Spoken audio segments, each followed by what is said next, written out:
Hey guys, it's your favorite rat, back with a new video. It's been a while, I know, but let's pretend I haven't been gone for like 3 months.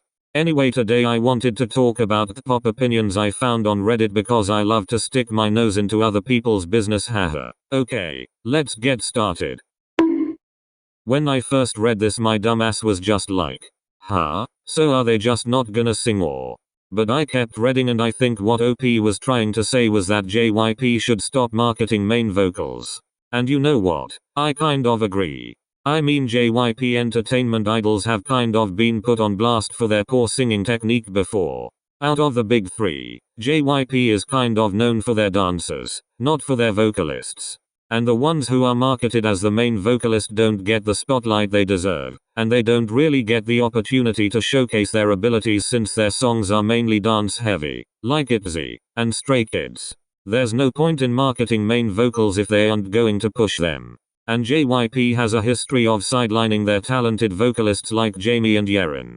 I feel like if JYP gives them better vocal training and more ways to let their vocalists stand out, like sending them to singing shows like that Masked Singer show, they would reap the benefits of marketing main vocalists more. But they don't, so yeah. Imagine being a clown. Oh wait, JYP already is. I might piss off some citizens, but I also agree with this one. I personally love WinWin in Wavy. He seems so much happier and freer in the group. In 127 he was hella mistreated, with basically no lines and screen time. Miss Girl, it was like he was an extra. A cameo if you will. And he's obviously not, but that didn't stop SM from starving us from WinWin content and lines. Also, if y'all are complaining about his mistreatment in 127, why do you want him back if he's just going to be treated the same as always? And if you don't think he will, then you may have to reevaluate. In Wavy, he got more lines, and you know, there was progress. In turn back time he got like 7 seconds, which to us citizens was a godsend. But when NCT 2020 rolled around, we were back to him getting the bare minimum. Less than the bare minimum really. He got like what, 2 seconds?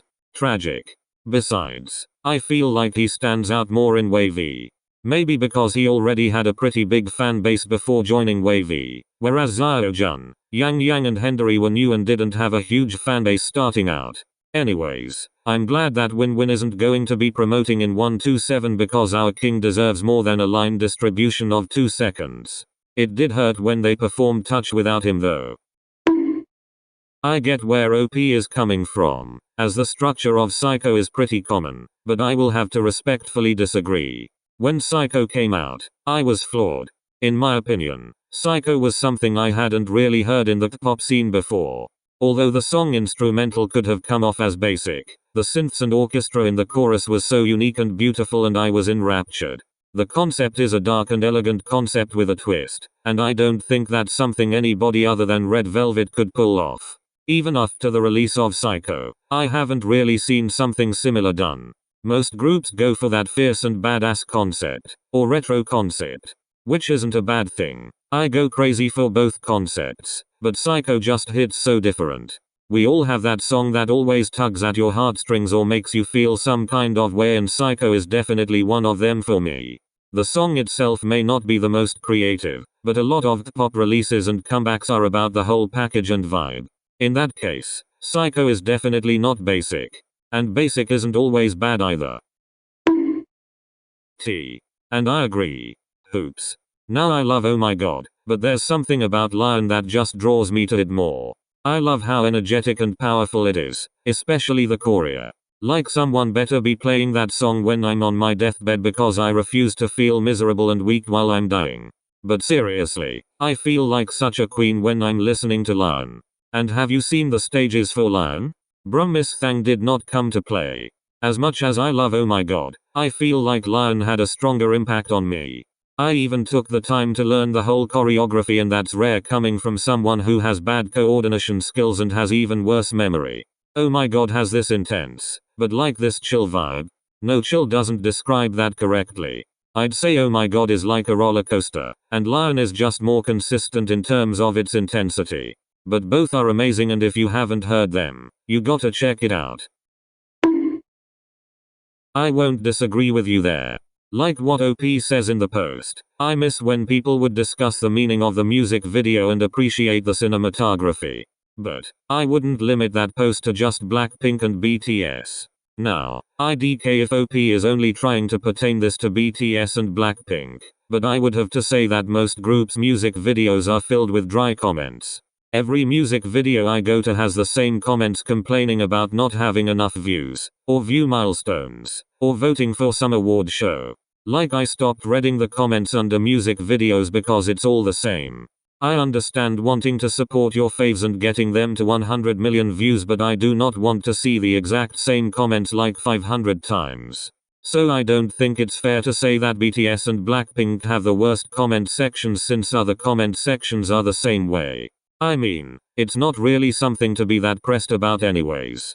If you want to find interesting comments, go to the comments filter and click sort by newest. The whole streaming thing will probably have calmed down after like a month or so, and the new comments will just be some random chaotic thoughts, and we love that. Not to plug my boys or anything, but 17's home run comment section is literally so entertaining, so if you want a comment section that isn't overrun by obsessive streamers, then there you go. Basically, the writer of the post is saying that she finds that Shotaro and Sungshin being added into NCT is unfair because NCT is already a successful group and that the two barely had to try and struggle for fame and fans. And my response is, oh, you do realize that the entire concept of NCT is adding new members, right? Love, if you had done some research then you would know what you were getting yourself into. Now I'm not one to gatekeep, but if you're going to keep being offended or uncomfortable with the addition of new members, you may want to take a step back from NCT because they aren't stopping soon. Also, I don't think they had it easy at all. First of all, if you're a well-versed pop fan, you'd know how rigorous the training process is.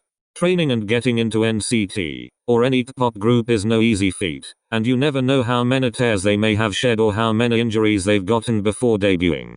So saying that they didn't have to struggle invalidates the hard work and effort they put into debuting. Secondly, because NCT is so popular and successful, that probably added so much more pressure onto them. Since NCT is known for their amazing stages and dancing and vocals, obviously the expectations for the new members would be a lot higher. Also, since NCT is already a pretty established group in the pop scene.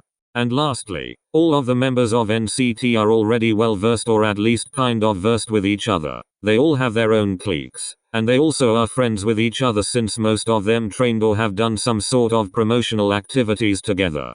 Shotaro and Sungshin didn't have that prior experience, so being pushed into NCTU without a previous group to rely on would be pretty nerve-wracking. It's like walking into a new school with hardly any friends and having to fit into an already established friend group.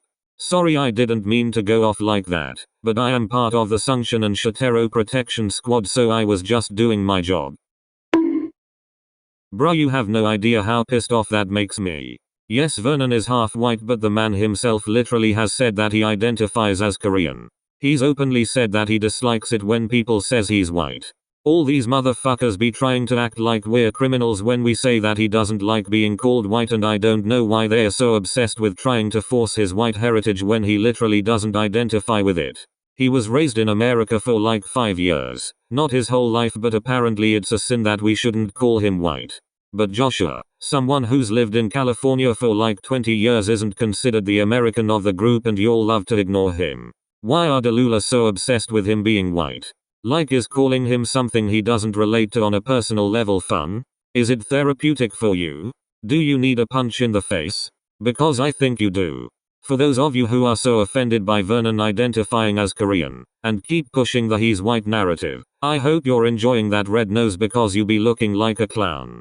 Admit you're racist and a white supremacist. Stop invalidating the man's Asian heritage and get the fuck out. Thanks. From a carrot with a smidge of common sense. LMO, thanks for watching this. I hope I didn't offend you too much. But like, I kind of hope I ruffled some feathers because that would be hella boring if I didn't. Also, I'm thinking about a possible rebrand, so that's fun. Ciao. Anyways, stand 17 and I'll see you when I see you. Bye.